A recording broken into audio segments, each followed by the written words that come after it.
La Nación presencia hoy la conferencia de prensa número 100 realizada por el jefe del Estado.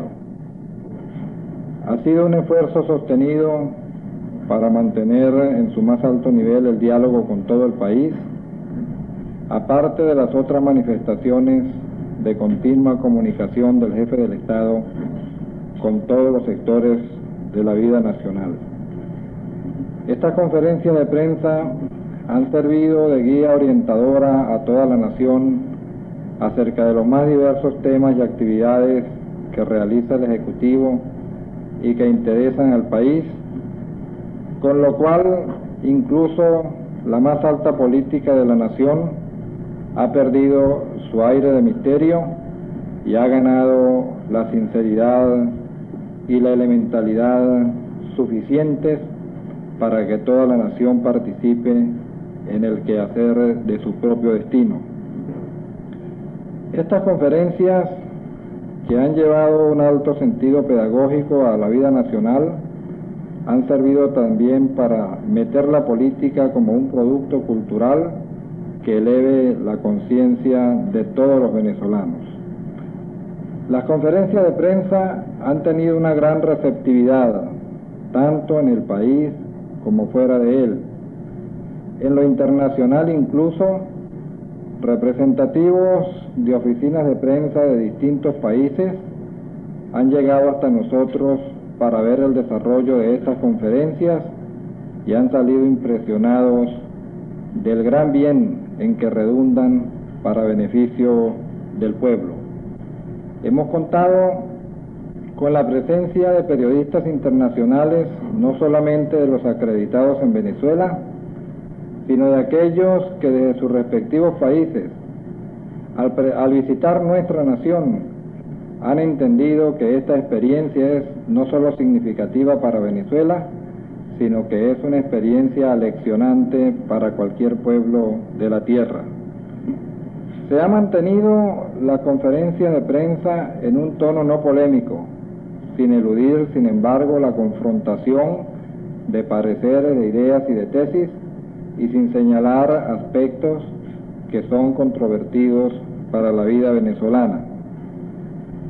Al llegar al primer centenar de conferencias de prensa, se podría agradecer a toda la nación la consecuencia en la recepción, la aceptación de la experiencia como un hecho positivo de elevación progresiva de la vida nacional, y con ello el valor de la comunicación, el papel de los medios de comunicación social en una nueva etapa y el hacer que la electrónica, la capacidad de la radio y la capacidad de la prensa escrita hayan estado quizá como nunca antes al servicio del pueblo venezolano. Ahora habla el presidente. Una de las promesas que con plena conciencia hice a los periodistas en las jornadas de campaña electoral fue la de sostener una conferencia de prensa semanal desde Miraflores si el voto de mis compatriotas me llevaba a la presidencia de la República. En cumplimiento de esa promesa, he estado manteniendo un diálogo con la nación y hoy observamos que el número 100 corresponde a la conferencia de prensa de hoy. Debo decir que tuve que esperar 20 años de mi vida para oír hablar un presidente. Cuando nací, el régimen político unipersonal existente en esta tierra llevaba 7 años de establecido.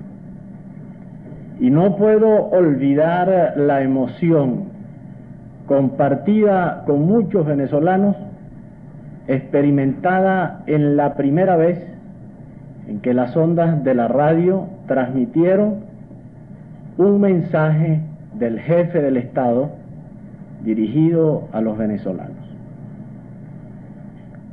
Resulta que la democracia, según la definición más simple, es gobierno del pueblo.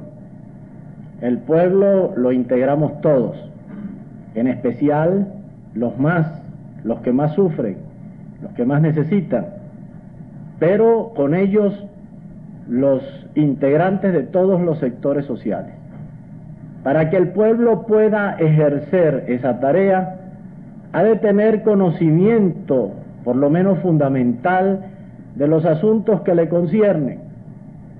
Y nada más justo que el derecho de escuchar a aquellos en cuyas manos ha depositado la función de gobernarlo, las razones y justificaciones de sus hechos y el análisis de las cuestiones que cada vez en forma más compleja afectan la vida del Estado. Por eso, con la experiencia de un venezolano de mi generación, aprendí a temerle mucho más a un presidente que calla que a un presidente que habla. Y el hecho de que quien ejerce el gobierno asuma voluntariamente la obligación de comparecer todas las semanas ante la opinión pública, a responder los planteamientos que le formulen sus voceros, me parece como un estímulo constante y al mismo tiempo la mejor forma de vigilancia y de control que se pueda realizar sobre sus actos.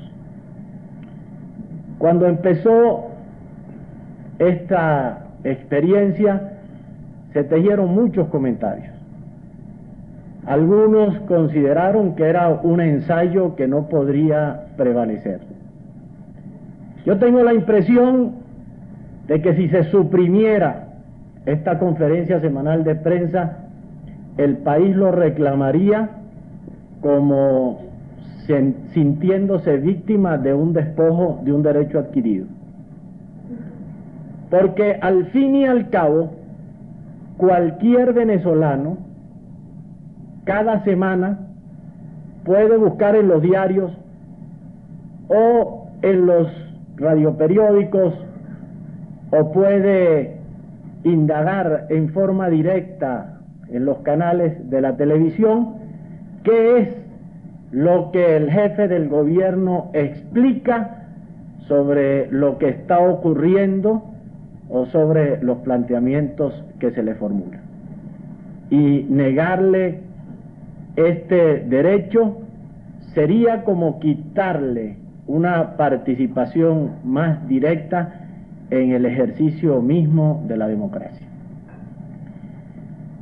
Al principio expliqué que mi intención era realizar un diálogo claro, sencillo, sin rebuscamientos de forma y sin planteamientos complejos, para llegar en la forma más directa a la generalidad. Quiero insistir en que esto no es un programa de televisión, esto es una conferencia de prensa que se transmite por todos los medios de comunicación social, de entre los cuales uno de los más importantes es la televisión. Pero aquí vengo a dialogar con el país a través de los representantes de los órganos de la opinión pública.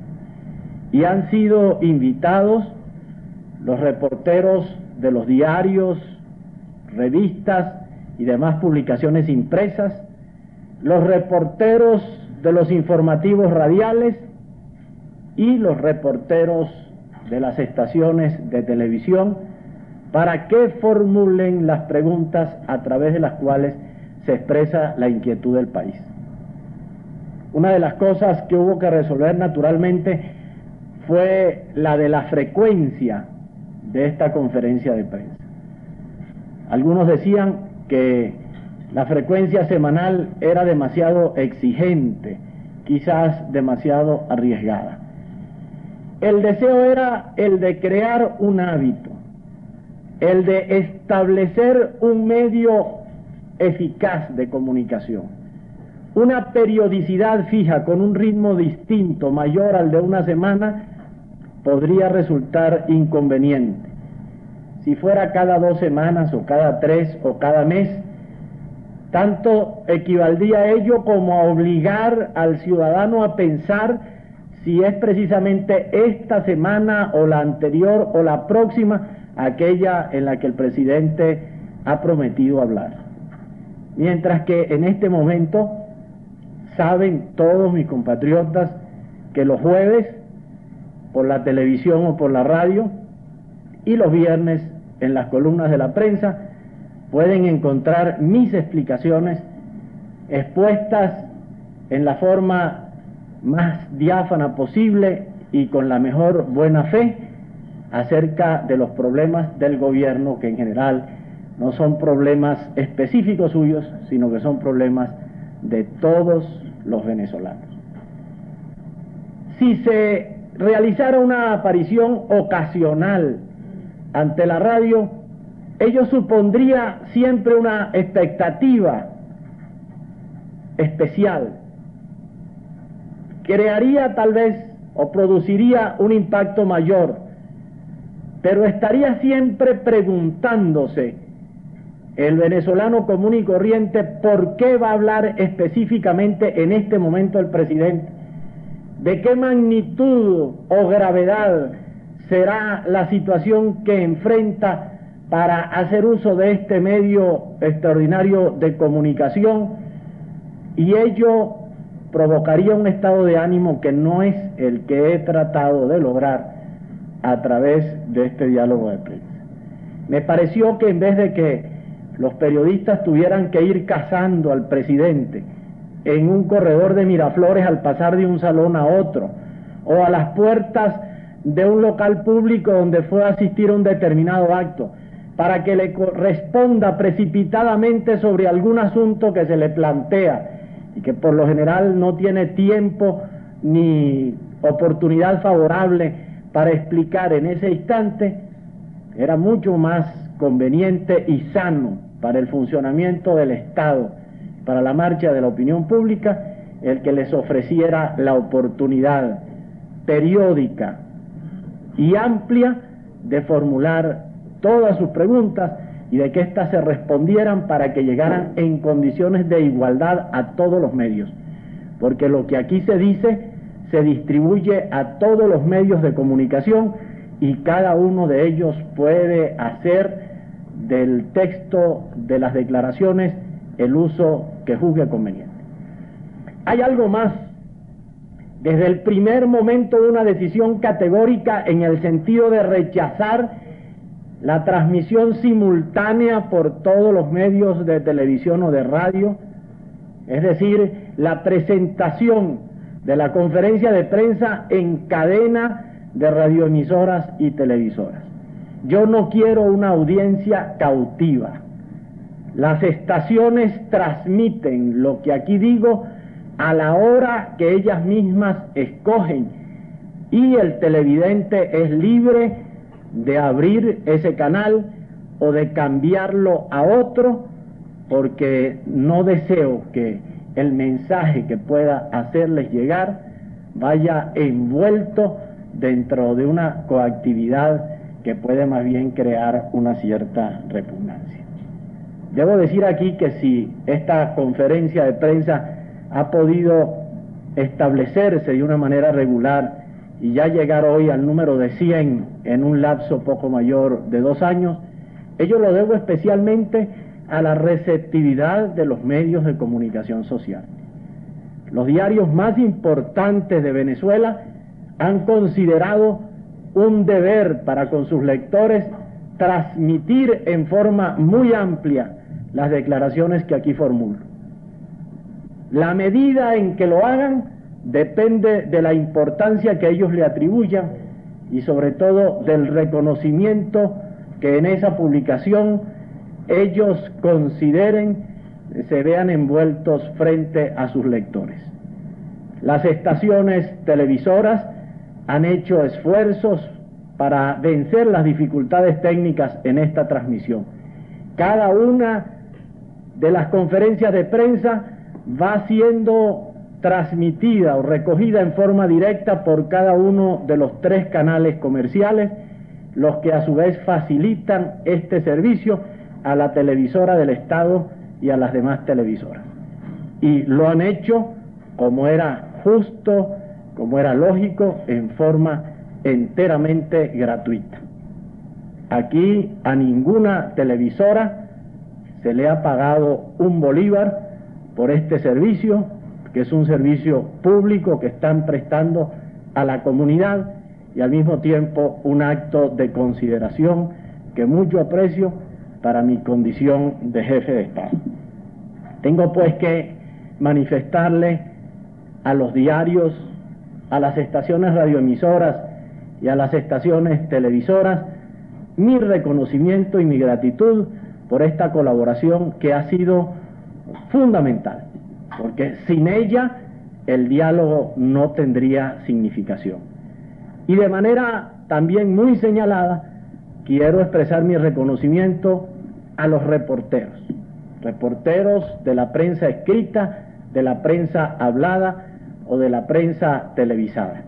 Ellos han venido aquí con preocupación, con profunda libertad y con un sentido sumamente constructivo de respetuoso diálogo en que hemos podido aclarar las cuestiones más delicadas en un tono siempre de altura y siempre orientado hacia la conveniencia nacional.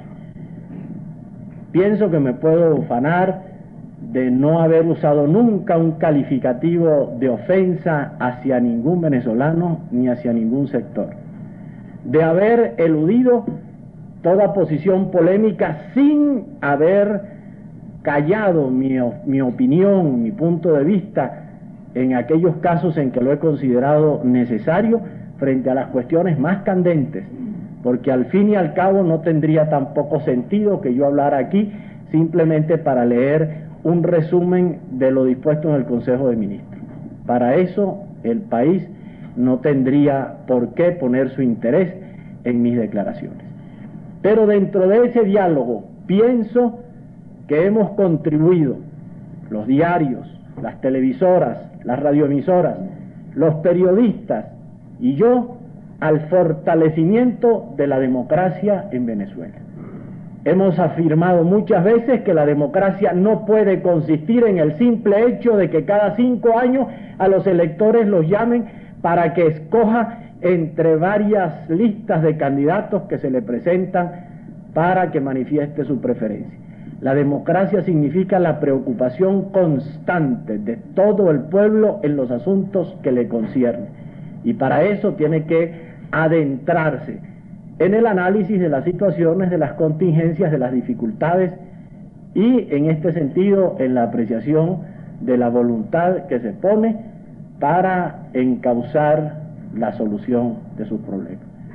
Puedo decir hoy que estoy contento del ensayo hecho y de que él es una manifestación muy genuina y muy sincera del espíritu democrático que dentro de los venezolanos está profundamente arraigado y que por eso resiste y resistirá las tempestades, las inclemencias o la siembra de material hostil que pueda tratar de asfixiarlo. El espíritu democrático tiene sus raíces muy profundas en el sufrimiento y en la esperanza y en el sentimiento y en la voluntad de los venezolanos, y todo lo que hagamos por fortalecerlo será una contribución apreciada no solamente hoy, sino mañana, cuando Venezuela alcance más y mejores destinos. Eliseo Sánchez, del diario La Nación de San Cristóbal, inicia las preguntas esta noche. Señor presidente, el presidente de Acción Democrática, doctor Gonzalo Barrios, denunció a su regreso de Berna, donde se entrevistó con el expresidente Rómulo Betancourt, que el país corre graves peligros internos y externos ante el posible deterioro de las relaciones con Colombia y el comportamiento de los partidos frente a la problemática nacional, y ayer se produjo una entrevista en La Casona entre usted como jefe del Estado y el líder de Acción Democrática. Mi pregunta es, señor presidente, ¿es cierto que el país tiene graves peligros internos y externos que atentarían contra la democracia, y cuáles fueron los puntos tratados en La Casona entre usted y el líder de Acción Democrática? Es lógico que todo venezolano con funciones de dirección en el país se preocupe por los asuntos más importantes cuya resolución tenemos planteada ante nosotros como un desafío. Y es muy respetada y atendida la opinión de estos venezolanos cuando están respaldadas por las condiciones personales y por la trayectoria cívica de un hombre como el doctor Gonzalo Barrios. Ahora, yo no creo pues que sus palabras deban entenderse en el sentido como de alerta ante un peligro inminente o ante una situación de suma gravedad. Hay cuestiones que se están ventilando con la hermana República de Colombia, y Venezuela, como es justo, toma conciencia de esos problemas, de sus derechos, de sus responsabilidades, de los riesgos en que pudiera envolverse, y es un deber de todos nosotros, especialmente de los gobernantes, el estar atentos a todas esas circunstancias. Pero los dos países han manifestado la voluntad de resolver cualquier cuestión en una forma constructiva, sincera y fraterna, y estoy convencido de que ambos gobiernos lo desean lealmente para cumplir la responsabilidad que han asumido ante sus pueblos. Ahora, frente a dificultades como estas, un espíritu patriótico sano, bien encauzado, una atención siempre despierta ante la marcha de las circunstancias, es no solamente deseable, sino obligatorio.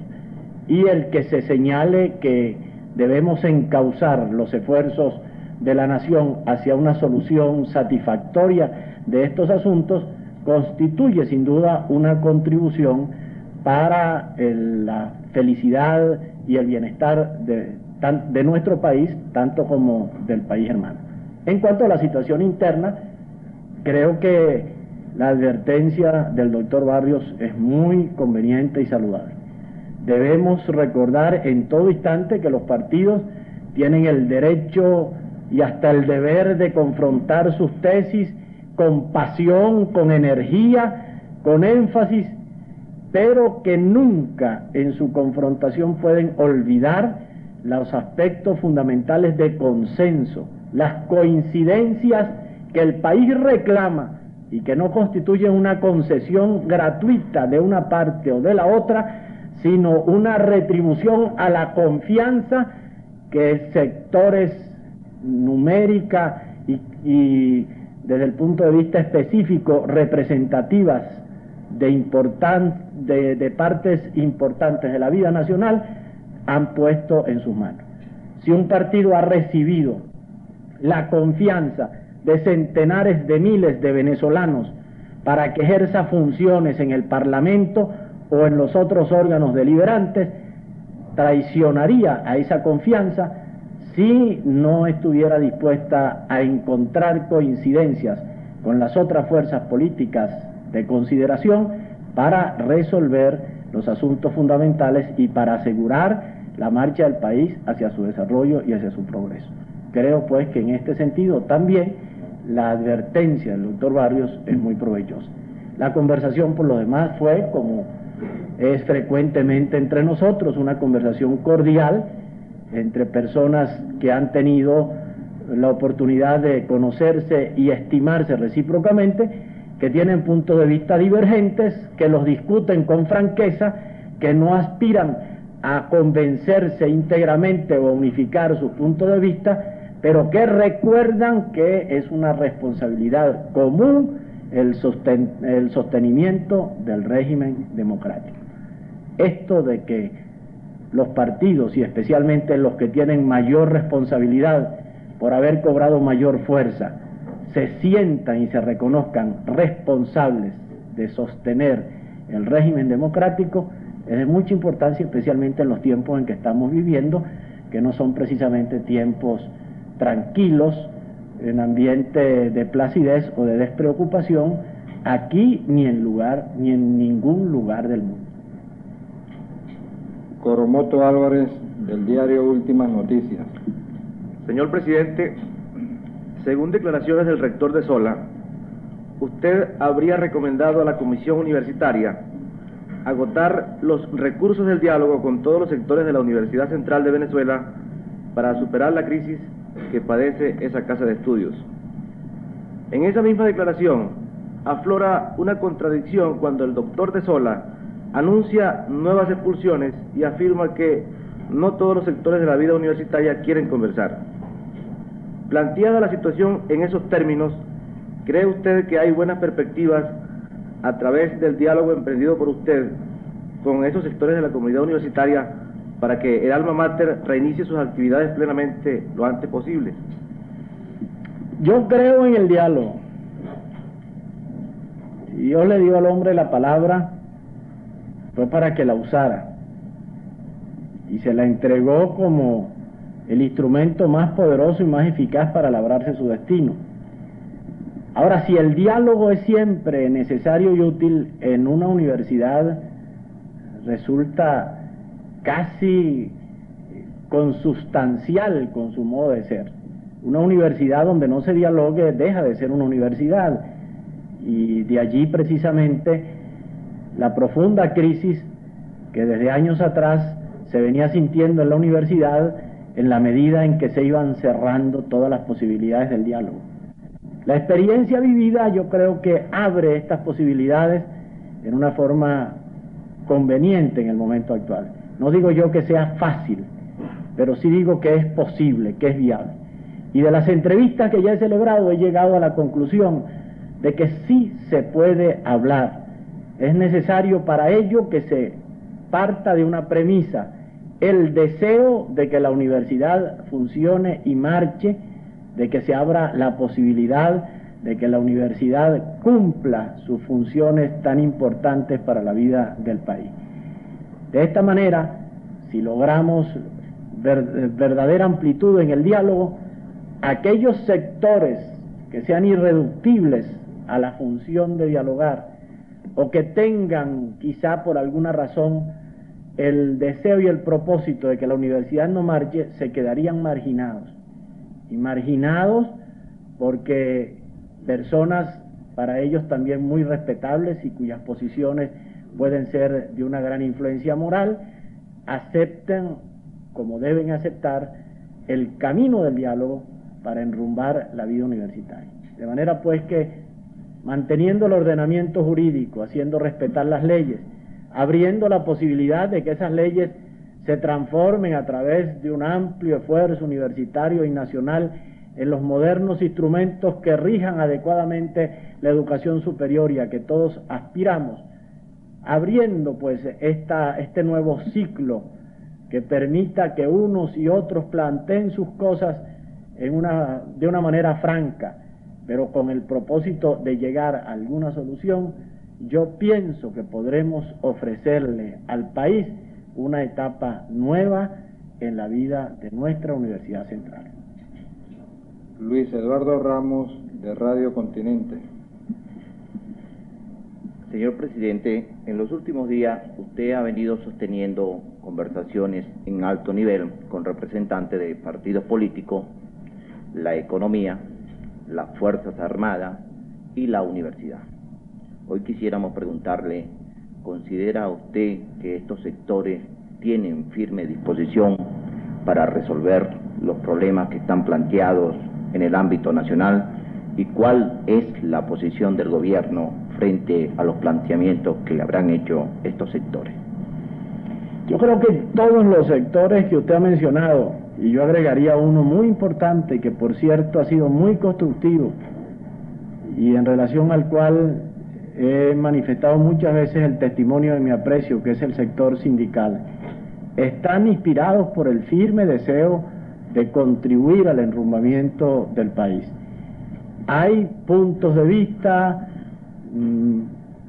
perspectivas que a veces pueden resultar diferentes en la apreciación de algunos fenómenos, pero la tarea del gobierno debe ser tratar de encontrar lo fundamental que es común en todas las aspiraciones para robustecerlo y tratar de que las discrepancias que pueda haber se expresen y se superen dentro de un ambiente constructivo. Por cierto, voy a aprovechar de manifestar en relación al sector sindical que hoy mismo se inaugura la nueva sede de la Confederación de Trabajadores de Venezuela y que todo esto se ha hecho y se ha logrado dentro de un ambiente de gran cordialidad y de gran cooperación.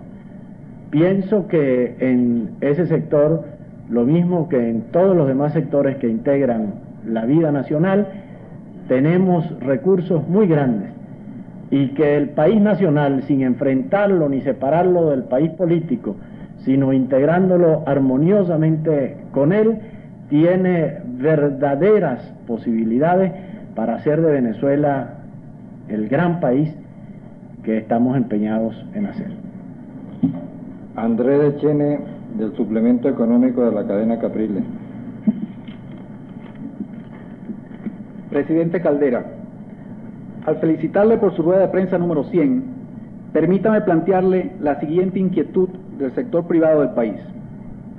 En todos los gobiernos anteriores, siempre la libre empresa ha tenido uno o varios representantes, de manera especial en el gabinete ejecutivo. Los recientes ajustes han sido calificados como de una copellanización total de su equipo de trabajo. ¿Podrá pensar la empresa privada, señor presidente, que en un futuro serían incluidos nuevamente sus representantes independientes en su gobierno, o es este paso tomado indicio de que tal deseo no podrá ocurrir?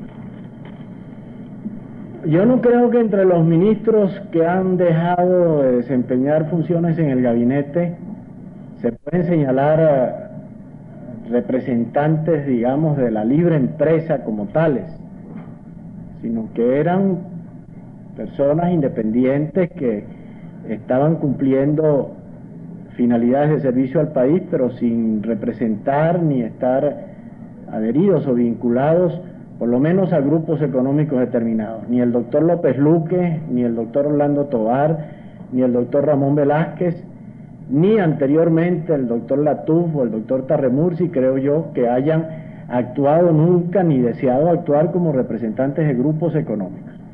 En cuanto al gabinete como tal, está integrado a base de la fuerza política que respalda al gobierno en el Parlamento y algunas personalidades independientes. Algunas de ellas han cumplido funciones en grupos representativos de la empresa privada. Por ejemplo, el ministro de Hacienda o el ministro de Estado para la Vivienda han cumplido funciones como directivos de algunos órganos importantes de la vida económica del país, pero tampoco fueron escogidos para esos cargos por eso, sino porque los considero realmente muy competentes para eso. No puse al doctor Tinoco de ministro de Hacienda porque haya sido representante de tal o cual organización privada económica, sino porque lo creo un hombre realmente muy capaz para desempeñar esta delicada función en el país. Y al doctor Rodríguez Amengual tampoco lo llamé para hacerlo cargo de los problemas de la vivienda porque represente a ningún grupo, sino porque creo que es difícil encontrar en Venezuela un hombre con mayor preparación y con mayor capacidad que él para un problema que tiene tanta importancia como ese. Ahora, en general, cuando se sigue hablando del gabinete, yo le he formulado a algunos dirigentes de partidos esta pregunta: ¿consideraría su partido un acto de acercamiento del gobierno hacia esa fuerza política el que hubiera llevado al gabinete a representantes de algún otro partido, de los que están representados en el Congreso? ¿Realmente pues significaría esto en conciencia de cada uno de esos grupos una voluntad de acercarse hacia ellos? En general la respuesta ha sido negativa. Se trata pues de una cuestión hasta cierto punto semántica o de forma, y algunas veces, por cierto, con notoria injusticia.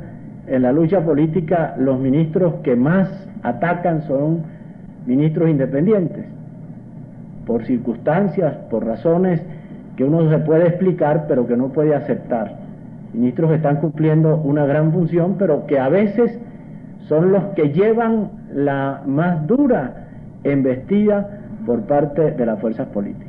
Ahora, en cuanto a la libre empresa como tal, no creo que sea una fuerza política propiamente dicha, ni que como tal le corresponda o aspire a posiciones de gobierno en el gabinete. Tiene una función muy importante dentro de la economía nacional, de acuerdo con el sistema establecido por la Constitución y por las leyes, y su opinión específica se estima y se respeta mientras está justamente emplazada dentro de la función que le es propia.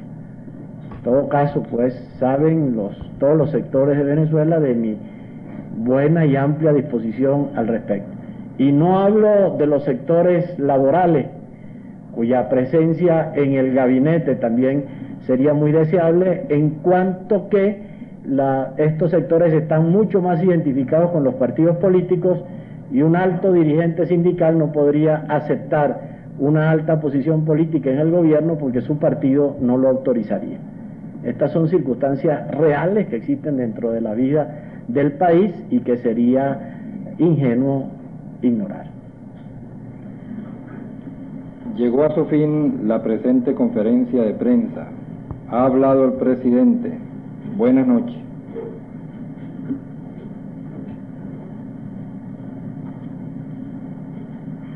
Ramón Rosales, del diario Crítica.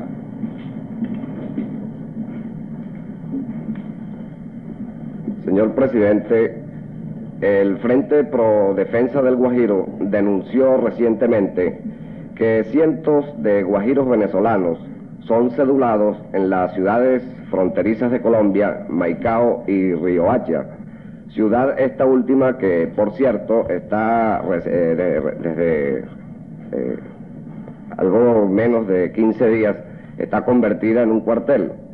Ahora bien, señor presidente, los guajiros dicen que esto se debe, esta normalidad, a que no existen servicios de identificación en las ciudades guajiras venezolanas de Paraguaypoa y Sinamaica.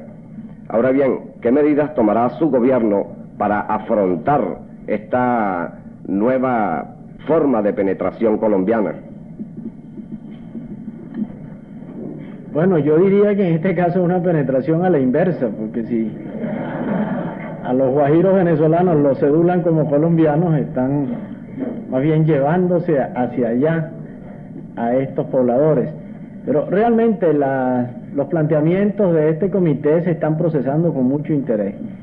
Ahora, es necesario darse cuenta de cómo es nuestra frontera con Colombia, y especialmente en la zona de La Guajira, para poder entender cómo la población va de un lado a otro y viene, y a veces los problemas de la identificación son difíciles.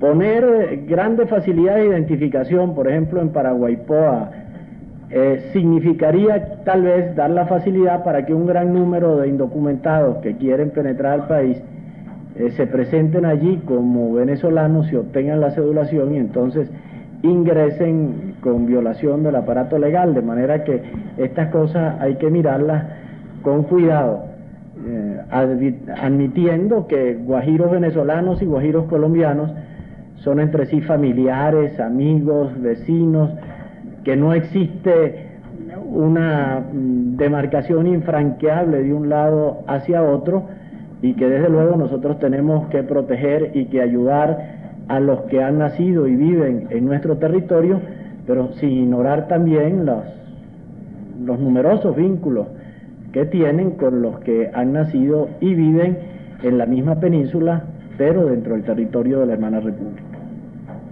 Carlos Omar Pineda, de Panorama.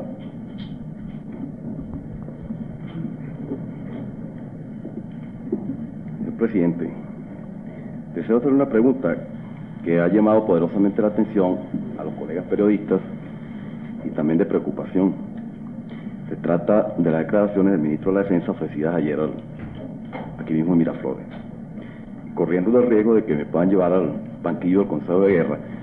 Voy a citar las frases textuales que, por ser ciertas, son mis temores. Quiero decirles, dice el ministro, que con relación a los informes sobre las Fuerzas Armadas que publican los diarios, no hay sino dos posibilidades: o son ciertas o son falsas. Si son ciertas, los periodistas incurren en la infracción de artículos específicos del Código de Justicia Militar, por cuya razón podrían hacerse susceptibles a ser enjuiciados. Y si son falsos, prosigue el ministro, entonces persiguen intranquilizar la opinión pública por cuanto destacan hechos que no son ciertos y que no corresponden a la realidad. Quisiera preguntarle, señor presidente, si esto no podría interpretarse como de restringir la libertad de prensa cuando se tocan algunos temas relacionados con las Fuerzas Armadas. Bueno, lo primero que tengo que decirle es que usted no tiene que temer nada de citar palabras del ministro de la Defensa, usted lo sabe. Ahora, lo segundo que tengo que decir es que en todos los países del mundo, los datos relativos a su potencial militar y a sus disposiciones tienen carácter secreto. Claro, hay secretos que parcialmente se vulneran y hay informaciones de carácter general, pero desde luego es el deber de todos los encargados de la función de la defensa en un país el tratar de mantener fuera del área de la discusión pública el número, la calidad, la disposición, la ubicación del material que puedan tener para su defensa. Y a eso se refirió el ministro. Si estas informaciones se dan y son ciertas, constituyen la revelación de un secreto que algunas veces puede ser de importancia muy grande para el país.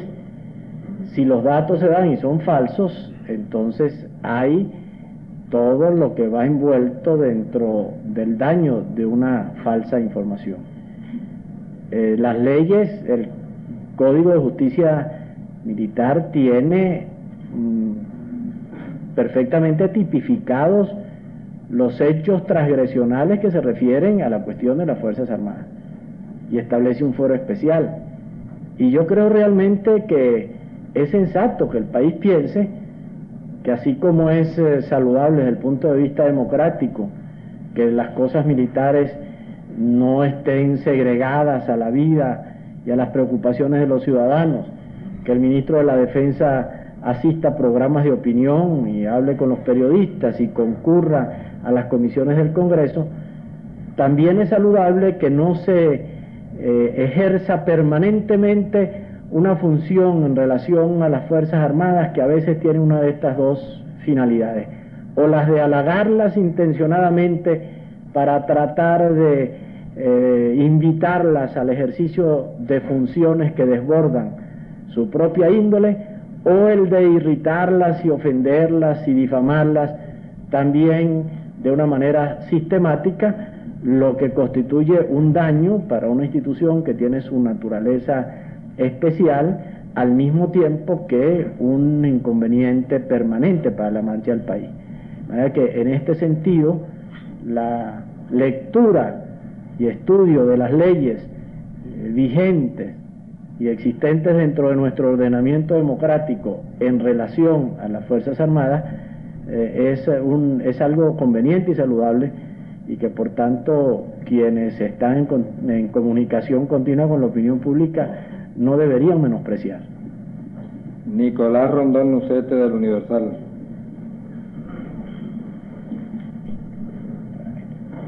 Señor presidente, ¿con qué dinero piensa el gobierno renovar los equipos militares? Bueno, con el dinero del Estado venezolano. Muchas gracias.